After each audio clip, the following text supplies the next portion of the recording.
దేవుని పరిశుద్ధ గ్రంథం నుండి ఆదికాండ గ్రంథం 28వ అధ్యాయం 20వ వచన భాగాన్ని చదువుకుందామండి. అప్పుడు యాకోబు, నేను తిరిగి నా తండ్రి ఇంటికి క్షేమముగా వచ్చినట్లు దేవుడు నాకు తోడై ఉండి నేను వెళ్ళుచున్న ఈ మార్గంలో నన్ను కాపాడి. ప్రియ దేవుని బిడ్డలారా, గమనించండి, ఆలోచన చేయండి. అక్కడ ఈ బేతేల్లో యాకోబు ఒక నిబంధన చేసుకున్నట్లుగా చూస్తున్నాము. యాకోబు దేవునితో ఒక ఒప్పందం చేసుకున్నట్లుగా చూస్తున్నాము.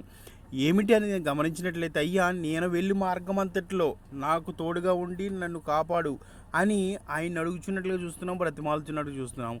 ప్రియ దేవుని బిడ్డలారా, విశ్వాసులమైనటువంటి మనం కూడా మన ఈ జీవన మార్గంలో, ఈ జీవిత యాత్రలో, మనము జీవించేటువంటి సమయంలో, నివసించేటువంటి సమయంలో, ప్రతి ఒక్క సమయంలోనూ దేవుని తోడు, ఆయన కాపుదల మనకు ఉండాలని మనం కోరుకుంటే నిజంగా దేవుడు మనకు తోడై ఉంటాడు అనేటువంటి సత్యము ఈ లేఖన భాగం తెలియజేస్తుంది.